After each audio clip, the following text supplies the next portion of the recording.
جس وقت حضرت ابراہیم علیہ السلام نے خانہ کعبہ کی تعمیر مکمل کی تو پھر آرڈر آ گیا، اب آپ نے تعمیر مکمل کر دی ہے، اب اعلان کر دو کہ آؤ خانہ کعبہ کے طواف کے لیے اور حج کے لیے مکہ المکرمہ میں۔ باپ بیٹے نے وہ تعمیر کی، کیا منظر ہوگا، اللہ اکبر۔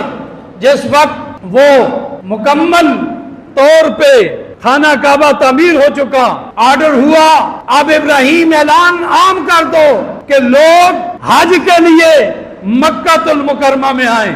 تو میرے سیدی ضیاء الامت لکھتے ہیں کہ جس وقت ابراہیم علیہ السلام کو یہ اعلان کا آرڈر دیا گیا کہ آپ اعلان کر دیں، تو انہوں نے رب کی بارگاہ میں ریکویسٹ کی کہ مولا میری آواز تو بالکل قریب تک جائے گی، دور تک نہیں جا سکتی۔ تو سیدی ضیاء الامت نے تفسیر ضیاء القرآن کے اندر لکھا، جس وقت حضرت ابراہیم یہ ریکویسٹ کر تو اس وقت خالق لم یزل اعلان فرمائے، اے ابراہیم تو اپنی جگہ پہ ٹھیک کہتا ہے کہ تو ایجڈ بھی ہے اور تیری آواز دور تک نہیں پہنچتی، تو یاد رکھ واذن اعلان کرنا تیرا کام ہے اور لوگوں تک پہنچانا میرا کام۔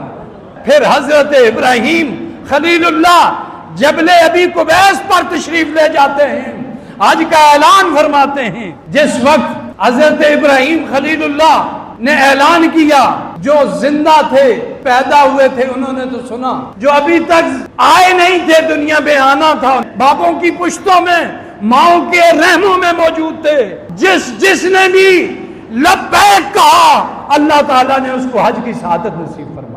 جس نے ایک مرتبہ کہا اس کو ایک مرتبہ، جس نے 2 مرتبہ 10 مرتبہ کہا رب اس کو 10 مرتبہ حج عطا فرمائے گا۔ یہ اس لمحے اعلان کی برکت ہے۔